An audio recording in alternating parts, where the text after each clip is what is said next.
Good morning, everybody. It's delightful to be with you, especially with my Auntie Daria.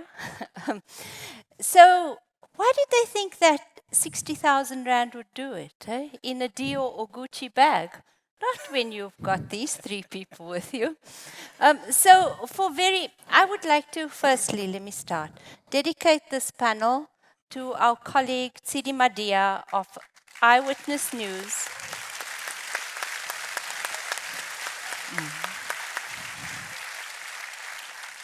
Who so tragically died yesterday. She was the leader of all of us and a voice that represented a beautiful zeitgeist in South Africa. She was able to make probing inquiry while doing so with absolute love for her country. And this is the spirit of the people who we brought you to share some time with this morning. So for 3.5 years, I covered the Commission of Inquiry into State Capture. And you heard through it the stories of the gutting of our state, the gutting of our democracy. For the past 3 years, I've been doing a different kind of story. And what I found there is this amazing generation of people in our country who are doing their utmost and spending probably 18 hours a day, you can tell me if that's right or wrong, fixing our country. And so we call them the fixers. And today it's our great honor to have 3 of those people with us. Thank you so much for being here.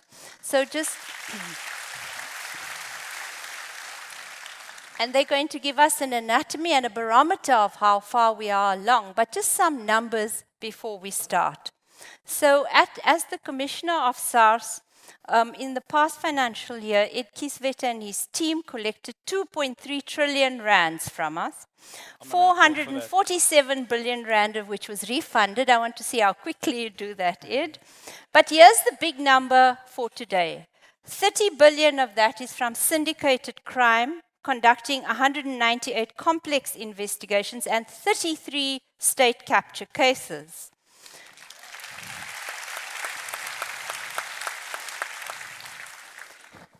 And then advocate Ouma, Rabaji-Rasethaba, has collected has had assets frozen to the value of 15 billion rand that was stolen from us in this period. And she's got lots more coming, and she's going to tell us about that.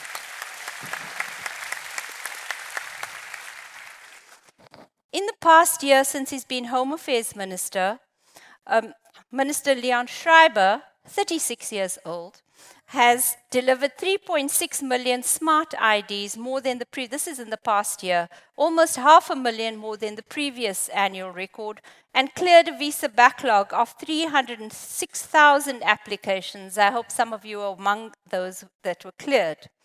So we really have powerhouses here. And I'm going to give each of you a chance to speak about how you've done what you've done. May we start with you, Commissioner Kieswetter.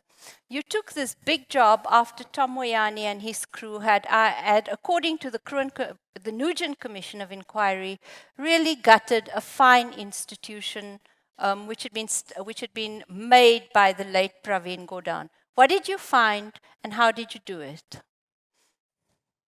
Good morning, and thank you. Good morning. It's quite intimidating. But fortunately, I have all your tax numbers. So,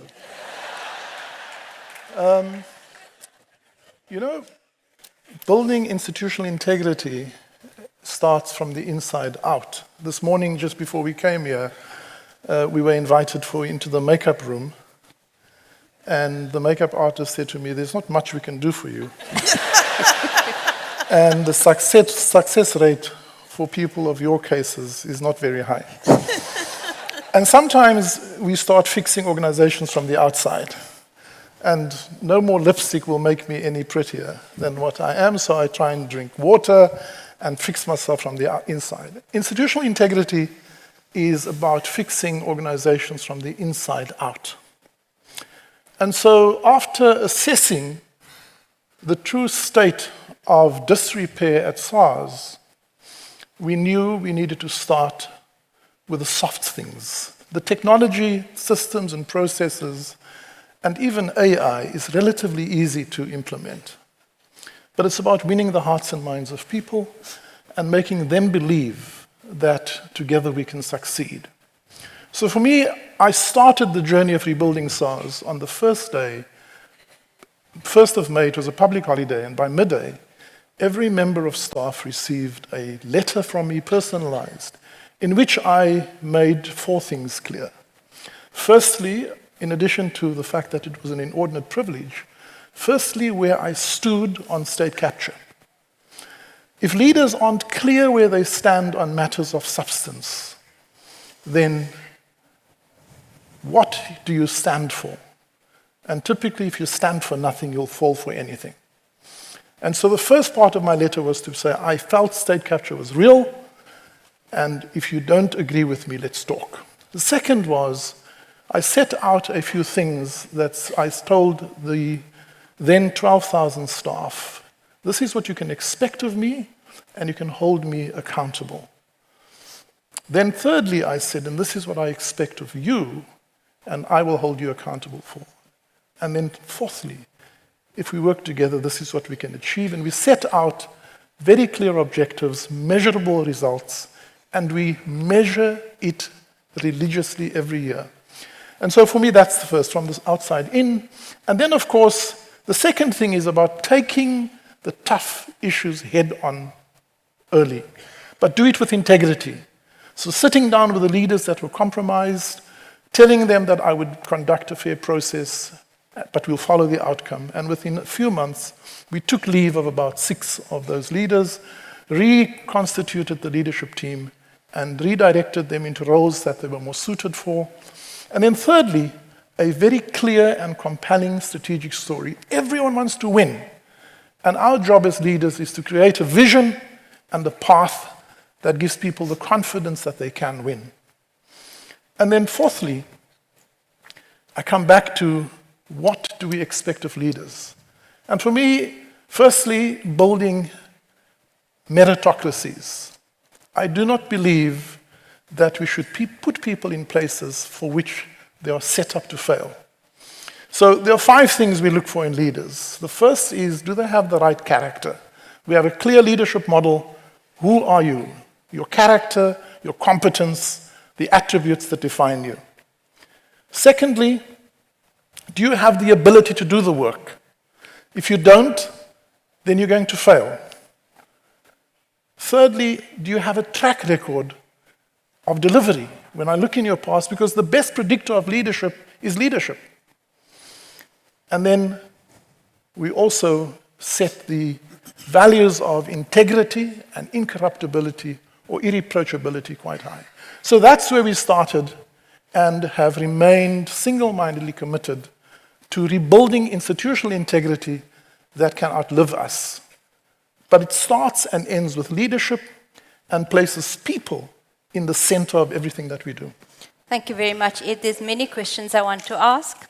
Thank you so much, please.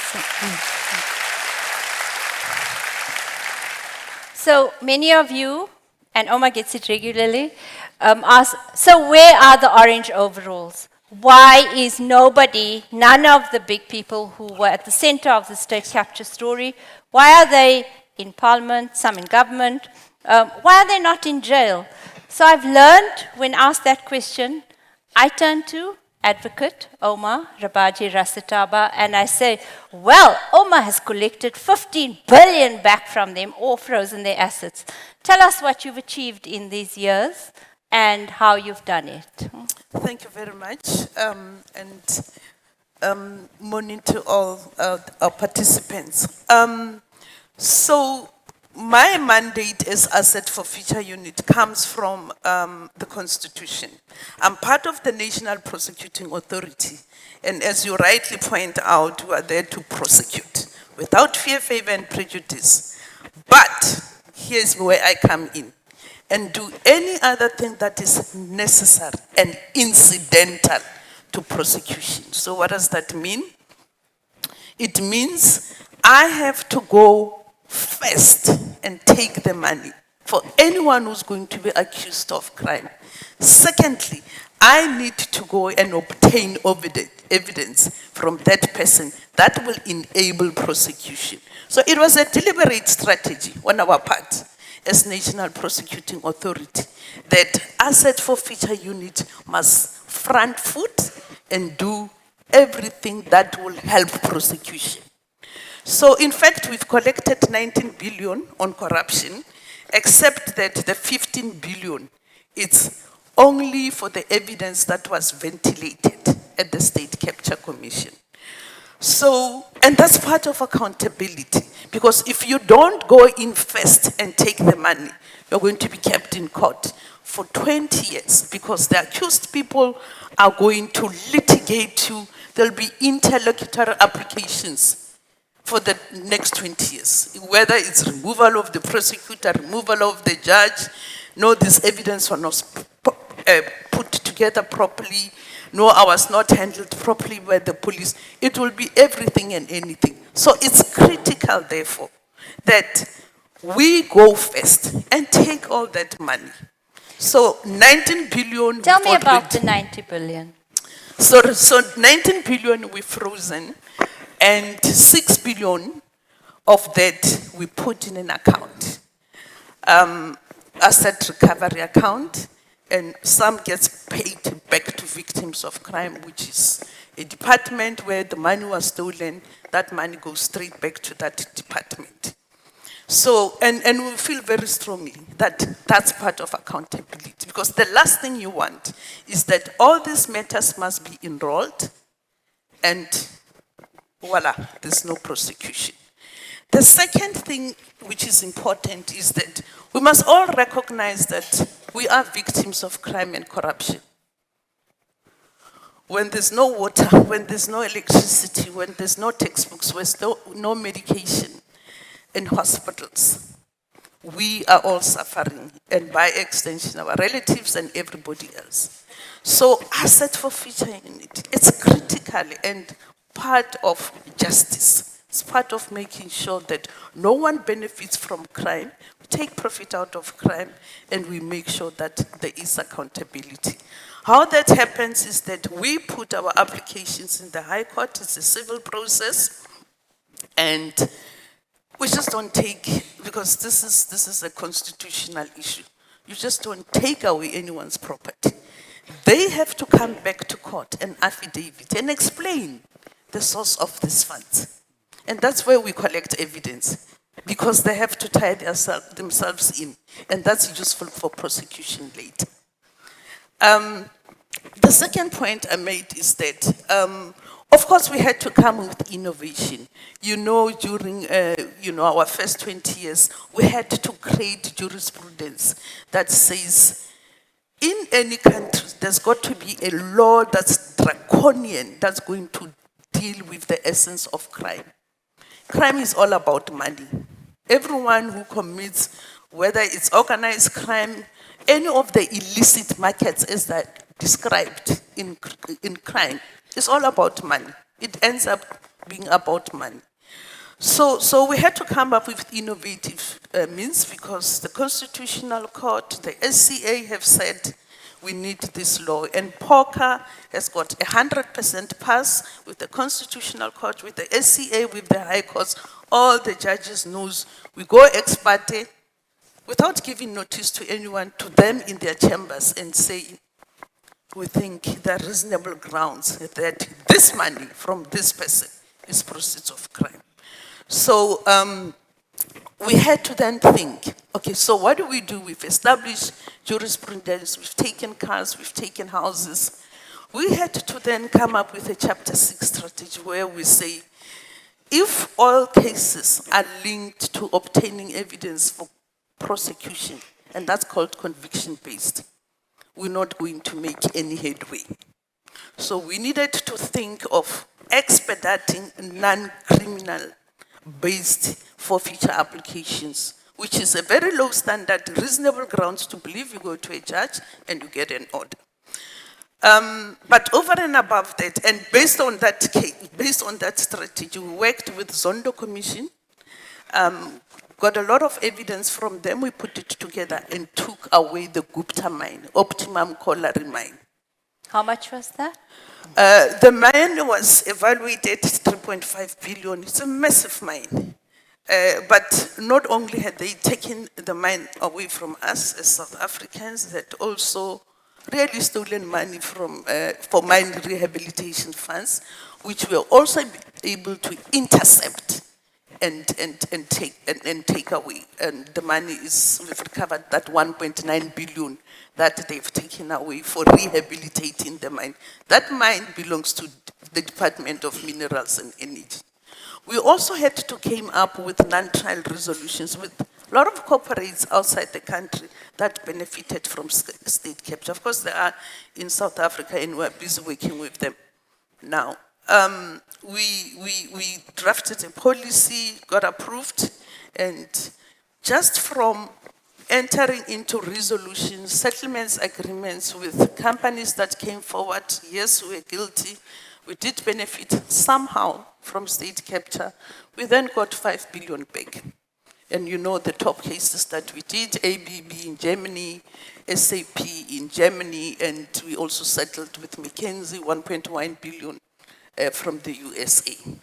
So that's how we have done it. We've had to come up with a strategy to front leap and make sure that we create a credible prosecution service by front-footing with Asset for Future Unit. Thank you very much, Ouma, and we'll hear more about that. Thank you so much.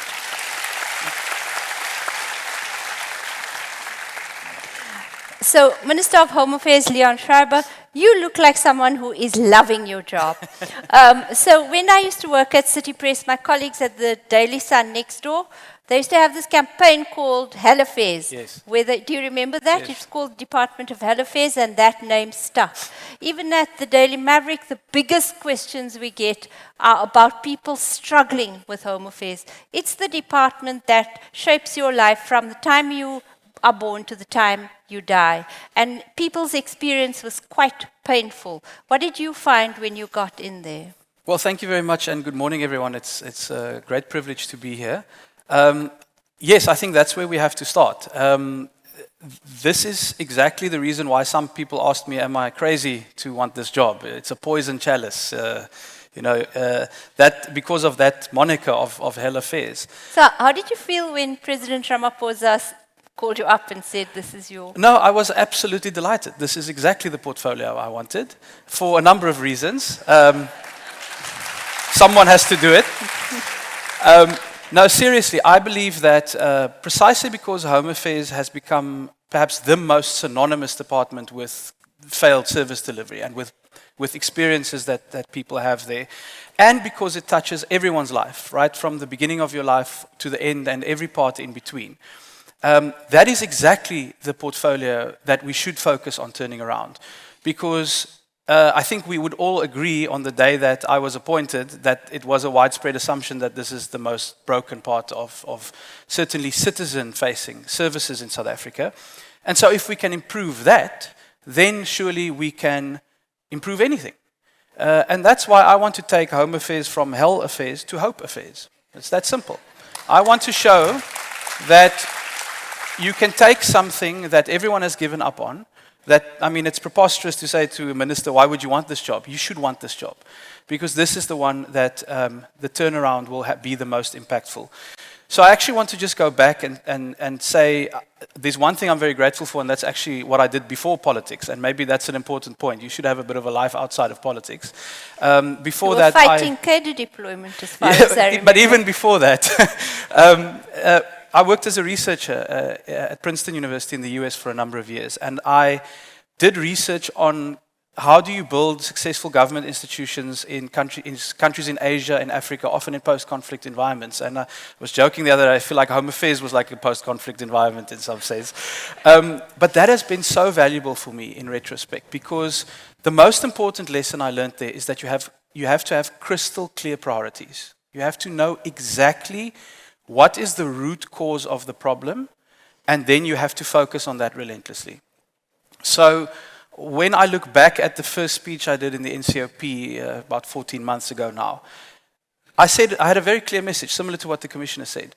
We have to change the culture completely in this organization to focus on innovation and to use technology and digital transformation to overcome our problems. And you have to just be interested. You have to actually care about fixing real problems, not about being seen to be doing something, not about being on some kind of PR campaign. What are the real problems that people are having, and what do the solutions look like? And then how do you link that back to your clear priority? And that's what we've systematically done. So let me give you a concrete example of how this new outlook, this perspective, and this culture that we've brought in is going to yield real results and is already doing so. One of the things we looked at is, of course, the queues. And we had a chat about it earlier, and I think it's such an important point that a lot of people ask me on day one, how are you going to speed up the queues? The question we should be asking is, why are there queues in the first place? It's like saying we want faster horses when cars have been invented. Why do people go to stand in a queue at some centralized location where you are entirely beholden to what happens in that particular office? When we live in a country where we have a revenue service that has used technology to decentralize your tax process and to automate it, when we have a banking industry that has done the same. Home Affairs is very much like a bank. It stores your data like you would store your savings at a bank, but its job is not to make it impossible for you to access your savings. Its job is to secure access and make it easy for you to access that. And ironically, when we looked at how we can approach that particular problem, there was this partnership that had been in place for almost a decade between 30 bank branches and the department, where you could go into 30 locations around the country to apply for a smart ID and a passport. So the first question is, why isn't this 300 or 1,000? What's holding us back? And I think this case study shows exactly what we are changing in Home Affairs, because the previous model was based on duplication, the idea that you had to put a little mini Home Affairs office inside a bank branch where you put your own official, your own camera, your own fingerprint scanner when the bank already had that. And secondly, when the bank was already integrated with Home Affairs through the online verification service, when you put your fingerprints down at a bank branch to open a bank account, it verifies against the Home Affairs database. So we said, well, why are we doing it like it's from the dark ages? Let's build on this existing integration so that you can use the camera and the fingerprint scanner and the online verification service that is already a secure link between the banks and Home Affairs. And then this could happen in every bank branch, and it can eventually happen on your banking app. And that's what we were able to announce a few weeks ago, that we are now going to roll this out massively across the country. And just think what that means for someone in a rural area who previously had to take a day off of work or spend all this money on getting a taxi to drive 4 hours, stand in a queue, sometimes be turned away, have to come back the next day. And now they go to the same place where they, do their banking services or their social grant. That's the kind of access that we can create and I if see we on think your differently. X feed that every day a new bank's coming on board. Where are we now? Yes, I think we're sitting at 7. We'd like it to go up to all the ones that we've invited. So if your bank hasn't joined yet, this is your moment to put pressure on them. Thank you. Because we are really serious about collaboration. I think that's the other important part about culture. And our biggest partner is sitting right next to me here. The South African Revenue Service has been a rock for us in this process, precisely because it has done some of the same kind of approaches that we would now like to do. And so we've got an MOU with them, and we work very closely together. We're working with those banking partners, and we really are saying South Africa clearly has the skills to do this. We do this in so many domains. We're actually a world leader when it comes to digital financial services. Why can't we leverage that to do the same at the state level? And I think that's where, if we get this right, and we haven't even spoken about digitalizing the visa system and everything else where we're applying the same principle. If we get this right, I believe we're going to build a new model for how you can modernize the state. That's what SARS did years ago and what the Commission is accelerating now with AI and other technology. We want to take Home Affairs and make it a case study in how you can take a problem that was intractable, that people said was hell affairs, that is unfixable, poison chalice, and show how you can change the culture in an organization to embrace technology and innovation, and then you can actually fix those problems which for decades have seemed intractable. And I have to make the point that we're not there yet. For everyone in the audience who wants to come and speak to me about an ID afterwards, we know we're not there yet. And a visa. Yes. There is no magic wand. It's something that I emphasized on day one. If I had it, I would have waved it and the job would be done. So this is a journey. But I think the critical point is the pace at which this reform is happening, I think is unprecedented. The focus and the speed with which we are working shows that that old idea that everything in government has to take a decade just to sign off doesn't have to be true. It depends on the willingness and the drive and the vision to actually get it done. And so if we can complete this journey, and I think it's a 5-year journey, we can deliver Home Affairs at home. So now that depends on whether the GNU is going to last. Indeed. Thank you, Leo. So, Commissioner, I want to come back to you. Our country is replete with mafias.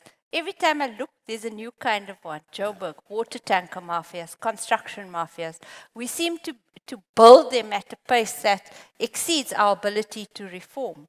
So as I've tried to watch your work, and you guys are quite quiet about it, 33 state capture cases, quite big.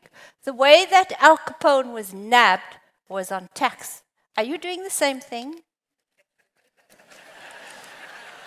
Wow. So let me first just say that I'm very grateful for journalism in South Africa, but Can you say it louder? the bar for journalism is proof of evidence is here. Ours is right there. So we have one chance often at getting a successful prosecution, and we also have to work with our colleagues at the NPA to make sure that these cases are enrolled. But at the same time, it goes about how do we identify instances of tax, financial, or other forms of crime. And we would not be able to do that without access to data and imposing on that sophisticated data science and then deploying AI and technology to collect and connect the dots for us. That's what's been able to do that. But what's maybe invisible to the public is that our first deployment of data science is not to enforce. It's not to catch criminals. It's to provide a world-class service to taxpayers. Because we believe that most people are honest and want to fulfill their obligations. And if we help them understand those and make it seamless for them, they will comply. And then obviously present a credible threat of detection. But it's the same AI, it's the same data that does both. But our bias is towards voluntary compliance. I mean, here's the vision for SARS that we have. In the future, we don't want to see you. We don't want to hear from you. We don't want you to call us. We don't want you to visit us. We don't want you to write to us. We also don't want to see you at We just want to hear ka-ching. That's it. That's it. Now, you may then think, what is this guy smoking? Well, let me tell you that this year, 5.8 million people didn't have to do anything. They received their assessment outcome from us without having to fill in a single form, visit a SARS office, or ask us anything. We did all of that by having access to data and supercomputational powers and artificial intelligence. 99% acceptance rate. Those who decided to edit their return, because we don't have all data, for example, rooftop solar, some travel logs, and some medical expenses, out-of-pocket medical expenses. Those who then decided to edit their returns could do so from their phone. And when they press submit, will have received their assessment outcome in under 5 seconds. You forget that 20 years ago, the average time for us to assess a return was 6 months, and the average time for us to pay out a refund was 50 days. Today, 87% of refunds are paid out in under 72 hours, and more than 65% of taxpayers don't have to submit a return. That's the vision we have for VAT and for all other taxes. Now, where does then crime come in? Well, the same science then helps us to see the three-legged horse, to see an unexplained instance of wealth. And so from that we have, for example, we know that there's about 115,000 South Africans who, in our books, are below the threshold to file, but their economic activity suggests that they should be filing. Yeah, we know you. Those cynical laughs. We have about 40,000 South Africans who are not registered for tax, but they have economic activities above R1 million. And so the same science is helping us then, by providing the seamless world-class service, is helping us to identify the compliance risk. I shared with the minister earlier on that for us to have busted the tobacco syndicate, which, by the way, is enabled not only by criminals, but by professionals, enablers in advisory firms, in banks, in politics, and in government bureaucracies. Crime is enabled. It has a syndicate. It doesn't happen on its own. We had to wade through 60 terabytes of data. That's many, many years of Netflix watching, by the way.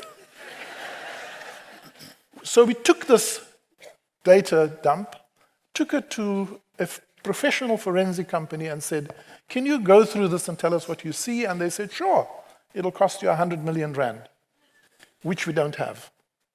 And so we deployed a team of 9 people who worked for 3 years through that data with forensic and investigative eyesights.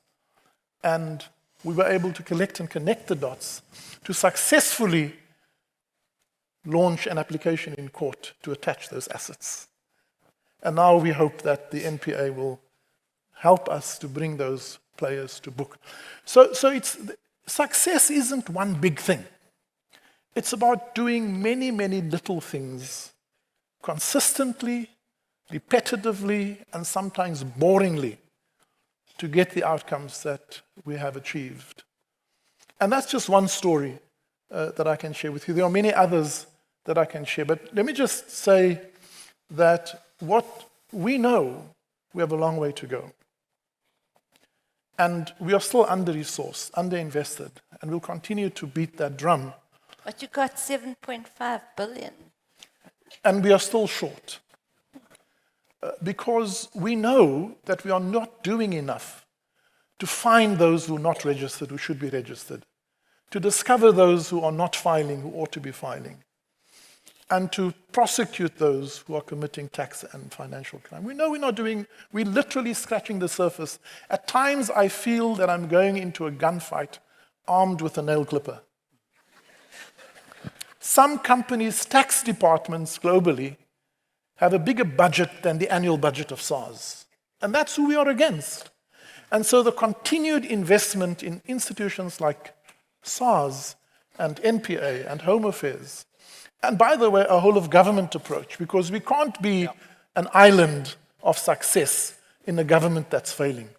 And so we work hard with Home Affairs, with the NPA, with the Master's Office, to help this process of digitalization and the deployment of AI ultimately. But the remarkable is not in the numbers, because I think you'd be impressed if I told you that over the last 7 years, our compound annual growth rate of our revenue was 7% in an economy that the nominal growth was between 3.5% and 3.6%. Where did that marginal differential growth come from? It's from the compliance focus. You'd be thinking Some of you, yeah, you get that because you manipulate refunds. Well, let me tell you that our That has refund, been a big question our from refunds people, in the yes. last 7 years have grown at a compound annual growth rate of 9%. Our refund growth is faster than our revenue growth. Our voluntary compliance index have gone from the low 60s to 68. But the real sustainability evidence of integrity within the institution is in the following. Our service to taxpayers in 2019 was 54%.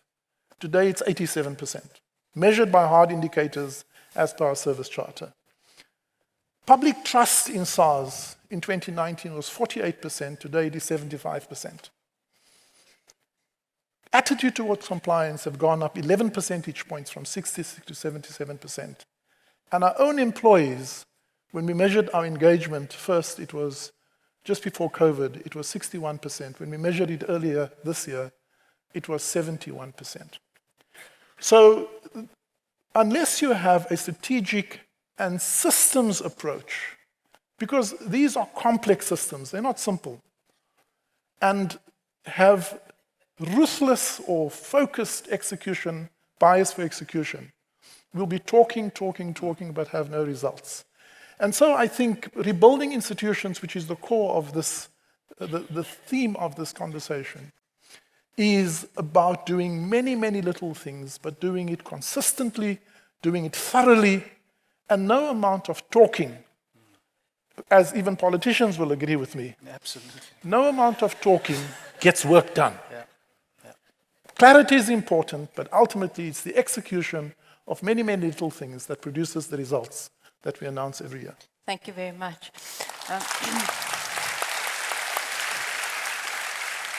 I'm really hoping your sound is fixed because your story is so fabulous. Advocate Ouma, you have ensured that money has gone back to where it counts. So the police, to ESCOM, the criminal asset recovery account has been flowered with your work. It's been seeded with your work, and we harvest that. But what I want to ask you is, in doing that, you come to these agreements called DPAs, Deferred Prosecution Agreements, or Alternative Dispute, I think, Prosecutions. I'm not sure your language on this. I mean, are those justice to your mind, where you get back from these multinationals billions of rands which were misappropriated, I would say stolen from us, but you've gotten it back? Does that feel to you like justice? Or should there be an additional measure like they mustn't be allowed to operate in South Africa, etc.? I think that is justice because, remember, our mandate is to prosecute, right? And do the incidental stuff that I do. So a precondition to entering into that agreement is, one, they have to give us all the evidence that implicates wrongdoers. Remember, a company, it's brick and mortar, it's people, it's systems, it's processes. It's not the company that committed the crime. It's those executives within the company that made sure that this crime is committed. So we need all the investigation material, and I can tell you, for instance, in the case of the global software in Germany, SAP, the lawyers were here 5 times. They came to South Africa 5 times to give us all the evidence we need to prosecute before we could sign the agreement. The second thing, we need a compliance plan. What are you going to do into the company to make sure that there are measures to make sure that there is no corruption? And that compliance plan is a plan that must be submitted, interrogated by the audit committee, and finally by the board of the company. Fortunately, I worked in the private sector and I was responsible for governance. So I make sure that the compliance plan doesn't end with the executives, because those are the ones that tell the juniors, do this, do that, take this envelope there, so that this contract can be signed. So that's justice, because we have to prosecute wrongdoers. The actual company itself has not done anything. So we feel that's justice. But let me go to the point you made about the criminal asset recovery Yes. account. And that's the kind of stuff that's below the radar. It doesn't make headlines. The criminal asset recovery account last year, coming from the proceeds from 2003 and 4, disbursed 2.2 billion to, among others, fight illegal mining. So as I was sitting and discussing with the minister got a huge chunk of that money. Ouma first got the money and all the other departments. Okay. And the minister gladly reported to me that 51 illegal immigrants were deported because they used that money to buy vehicles. 51,000. That's the kind of stuff that 51,000. doesn't, 51,000. So, and that's the kind of stuff that doesn't, but we're working very hard to make sure that even through the distribution of the criminal asset recovery account, and the NDPP sits as a part of that committee, she's a member of that committee, they make sure that money goes to the rest of the departments to make sure that they carry out important projects. I like the point that the commissioner and the minister makes about doing small things consistently. So we are fighting, we got CARA allocation to the Department of Social Development, Women, Youth, People with Disabilities. Money was given to justice to build more courts for sexual offenses, to make sure that there's rehabilitation of victims in correctional services. So that's a lot of good work that's under the radar. We are doing small things, but that's all about reform. But the most important part of the reform that we do, and this is, I'm very proud of this work, is that we are responsible as South Africa Asset for Future Unit to train our colleagues in Africa, thus far is West Africa and East Africa, make sure they've got legislation to recover assets, because that's the best way to fight crime, because you enable prosecution. And we have trained over 200 law enforcement officers in the rest of those countries that I've talked about. And because of that collaboration, they have set up regimes to make sure they recover assets. And in one big case where in a country, one of the officials we trained from Zambia made sure that when a minister had stolen from Zambia, came to South Africa, bought helicopters, and was busy trading with those helicopters, we were able to recover those assets. Because you take money from Malawi, guess what? You think you'll come and spend it in South Africa. Those people are able to come back. So we are responsible for that. And we've got a formal network that's called ARINZA. It's an interagency recovery network. And we have contributed immensely throughout the continent to identifying 700 money laundering cases in the whole of Africa. Remember, money gets stolen, it gets washed, and then it gets transferred or used. So we are fighting illicit financial flows internationally, which is critical. And is this work helping to get us off the grey list? This work is helping us to the grey list. You anticipated my next point, because that work that we've done, it's called effectiveness. What I've wanted to show, are your systems effective? And we're likely to be off the grey list, as we all know, by October. So we've done extremely well. And the other part that we've done very well is that we are able to assist overseas countries get their money back. If it was stolen into South Africa, we've been able to get our money back into South Africa. We've got wonderful stats. Can I ask you quickly, so the Guptas are having a nice life, eh? Dubai, Kazakhstan, wherever, Salim Essa, probably Dubai. Is that money that they took from us, is it gone? Or might you be able to get some of it back? I know you've got the optimum money back. Yes. Put it this way, what we've done was phase one. Phase one. Phase one. We are going into phase two, and in fact, we have started. That money, with the assistance of the World Bank Stolen Asset Recovery Unit, as well as the Basel Institute, It's got an asset recovery section, which is based in Zurich. They are assisting us to force those countries where we know our money is to bring back the stolen money. So we're working through international systems to make sure we get the money back. Thank you. Thank you very much. So, Leon, thank you so much. I'm going to take that. So you have really brought down the visa backlog. So the question that many people have asked is, and immigration lawyers have been telling us, is it by mass refusal? So could you give us the percentage that have been granted and others that have not been granted? Well, let me just say firstly, the Guptas are not going to live their best life in South Africa, because one of the first things I did was to cancel partnerships and passports and citizenship that was fraudulently obtained. So we are washing the stain of that off of Home Affairs as well. When it comes to the visa backlog, the answer is no. We have a slightly higher rejection rate in the backlog than would be for normal applications, because some of them were 10 years old and some of them expired and they became basically defunct. So overall, the percentage is not higher. But what we are doing, obviously, the advantage of not being stuck with 306,000 applications is that we can now focus very specifically on appeals. So where there have been rejections, those have come in as appeals. And also those numbers are not disproportionate. So I think that also tells me that, yes, of course, in such a huge sample, there will always be mistakes, especially if it's still a manual process, which is why we want to automate it.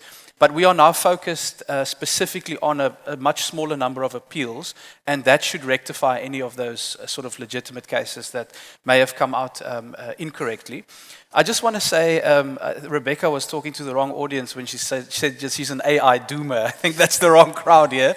The opportunities of technology are huge for us, also when it comes to the visa space. So hopefully within the next few weeks, we'll be able to roll out the electronic travel authorization, the first phase of that, which is going to create a fully automated and digitalized visa, not only application process, but adjudication process. Is it going to work though, Minister? Because my friends abroad have tried to use the other one we put in place and it was a disaster. No, that's a perfect case study. It's a perfect example of how not to do it.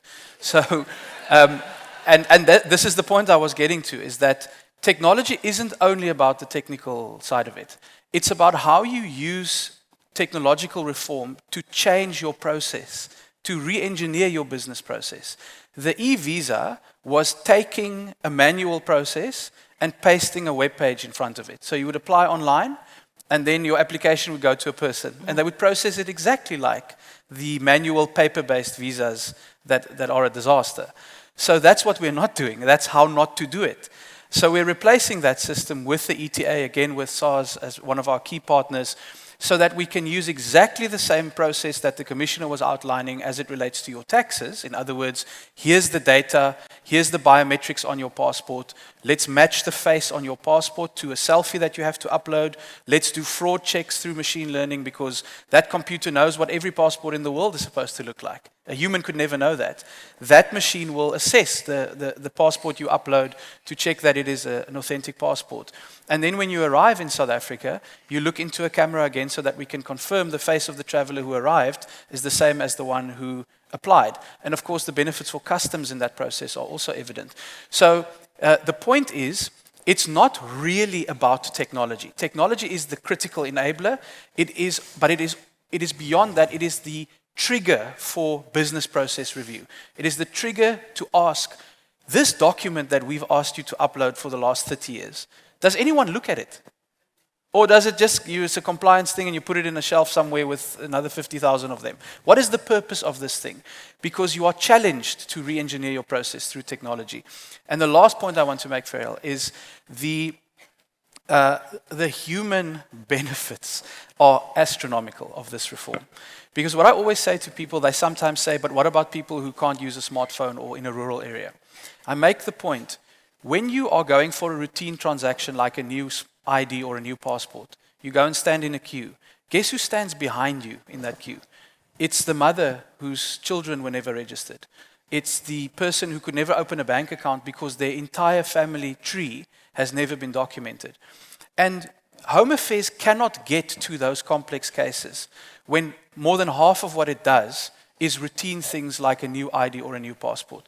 So our entire approach is based on that pro-inclusivity idea, that pro-poor idea that we need to free up this department, completely change the model so that everyone who can use their local bank branch or technology and eventually the digital ID system, which we would like to have at the end of this journey, they should do that so that we can become a very different government department that actually goes into rural villages, for example, to go and systematically document people who before 1994 were literally not recognized as South African, but after 1994 had never gotten their birthright restored to them. That is the real fruit of reform that we could engineer if we do this right. India documented 1.4 billion people in 2 years using a model where they would go into the field with a camera and fingerprint scanners, and they would systematically document citizens. That is, I think, the ultimate endpoint here, and boy, what a step for inclusion that would be. Thank you very much. So, so you have like 5 questions from the audience here. My clock tells me 14 seconds. I'm just going to ask you. I'll get those answered another time. You and Praveen are one of the few people I've seen, tax commissioners around the world, who get rounds of applause. That worries me deeply. But, so you're going to retire next year, or no, go on to your next thing, because you've done so many different lives. Do you have a deep bench to take over? So as I said, by the way, and issue visas in under 5 seconds too. Exactly. That's from what anywhere it will in the do. world. Exactly right. And the technology already exists. In India? No, that's what we're going to do. No, we're already in South Africa, not in India. Okay. So my point, we're going to be better than that. My point is you cannot boast success on a single person. And so part of the focus was to create as many leaders and strengthen the entire bench at SARS. So that's the first point. There should be. But, and I would like to charge all of you as South Africans with agency, because as quickly as an organization can be built and restored, it can be destroyed by the appointment of one person in the leadership position.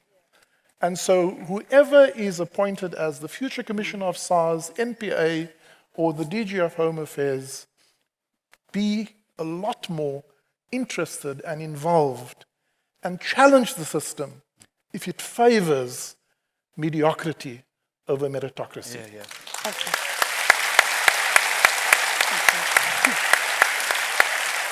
So, Advocate Ouma, you look like you're 14, but you're retiring this year. I can see you, someone going to go to the World Bank or any of these places, but might you stay on to get some of this loot back, some more of this loot back? Yes, thank you very much. Yes, I definitely would want to see this work through, even if, and that's the discussion we had as top management, that because we've really started with international recoveries and we've got support from the World Bank, from Globe, from ICA, we've got a lot of support from a lot of international, that's going to force cooperation. I'm going to stay on just to focus on cases. So, Salim Essa.